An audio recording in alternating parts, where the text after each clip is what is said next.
نحمده ونصلي على رسوله الكريم اما بعد فاعوذ باللہ من الشیطان الرجیم بسم اللہ الرحمن الرحیم۔ سب سے پہلے میری طرف سے تمام مسلمانوں کو عید الفطر کی خوشیاں بہت بہت مبارک ہو۔ اللہ رب ذوالجلال ان خوشیوں کو ہم سب کے لیے مبارک بنائے۔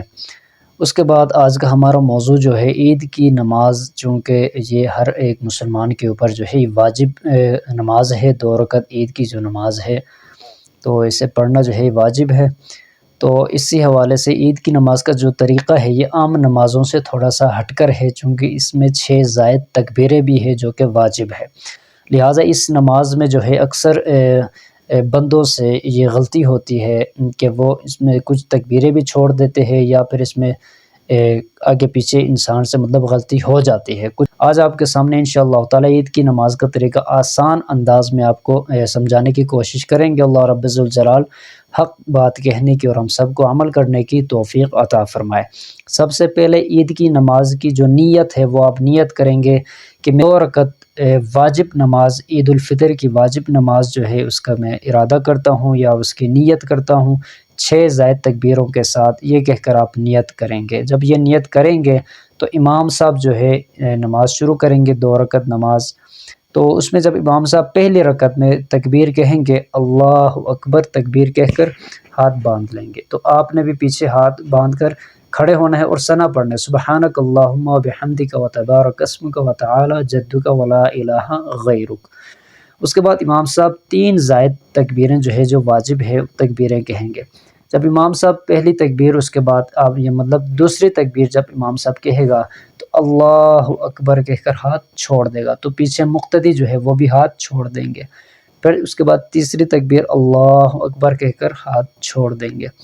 پھر اس کے بعد تیسری تکبیر کہہ کر جو چوتھی تکبیر، ایک تکبیر تو پہلے ثنا والی ہو گئی تھی، باقی اس کے بعد 3 زائد تکبیریں جو ہے، اس میں جو تیسری تکبیر ہے اس کے بعد اللہ اکبر کہہ کر امام صاحب ہاتھ باندھ لے گا، تو پیچھے مقتدی بھی جو ہے وہ ہاتھ باندھ لیں گے۔ امام صاحب جو ہے سورہ فاتحہ اور کوئی سورت جو ہے وہ تلاوت کرے گا، اس کے بعد امام صاحب رکوع میں جائیں گے۔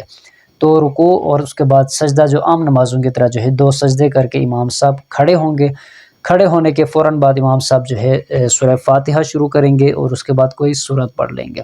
سورت پڑھنے کے بعد جو ہے امام صاحب 3 زائد تکبیریں کہیں گے۔ یہاں پر تھوڑی سمجھنے والی بات ہے، جب امام صاحب پہلی زائد تکبیروں میں سے پہلی تکبیر جب کہیں گے تو اللہ اکبر کہہ کر ہاتھ چھوڑ دیں گے، تو مقتدی بھی ہاتھ چھوڑ دیں گے۔ اس کے بعد دوسری تکبیر کہہ کر اللہ اکبر کہہ کر ہاتھ چھوڑ دیں گے، تو پیچھے مقتدی بھی جو ہے وہ ہاتھ چھوڑ دیں گے۔ تیسری تکبیر زائد تکبیر جو ہے وہ کہہ کر امام صاحب ہاتھ چھوڑ دیں گے، پیچھے مقتدی بھی جو ہے وہ ہاتھ چھوڑ دیں گے۔ اس کے بعد امام صاحب جو ہے اللہ اکبر کہہ کر سیدھا رکوع میں جائیں گے، تو مقتدی بھی بغیر ہاتھ اٹھائے رکوع میں جائیں گے۔ یہاں اکثر غلطی ہوتی ہے کہ ہم ہاتھ اٹھانے لگ جاتے ہیں، یا اکثر جو ہے مسلمان جو ہے جن کو علم نہیں ہوتا وہ ہاتھ اٹھاتے ہیں پھر رکوع میں جاتے ہیں، جبکہ یہاں ہاتھ اٹھانے کی ضرورت نہیں ہوتی، سیدھا آپ نے جو ہے رکوع میں جانا ہوگا۔ اس کے بعد باقی نماز جو ہے فجر کی جو 2 فرض نمازیں بالکل اسی طریقے سے جو نماز ہے وہ نماز ہوگی انشاءاللہ تعالی۔ اس طریقے سے جو ہے ہم عید کی نماز پڑھیں گے۔ اللہ رب ذوالجلال ہم سب کو سمجھ کر عمل کرنے کی توفیق عطا فرمائے۔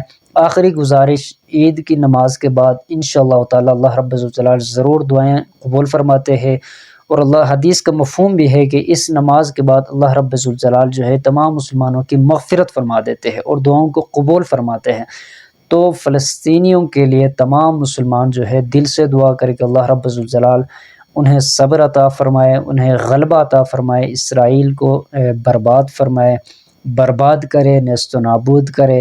فلسطینیوں کے حق میں آپ نے لازمی دعائیں کرنی ہے، اور تمام مسلمانوں کے حق میں دعائیں کرے۔ اللہ رب ذوالجلال عید کی خوشیوں کو ہم سب کے لیے مبارک بنائے۔ امید ہے آپ کو عید کی نماز کا طریقہ جو ہے معلوم ہو چکا ہوگا۔ یاد دہانی کے طور پر ہم نے یہ آپ کے سامنے طریقہ سمجھا دیا ہے۔ اللہ رب ذوالجلال ہم سب کو سمجھ کر عمل کرنے کی توفیق عطا فرمائے۔ السلام علیکم ورحمۃ اللہ وبرکاتہ۔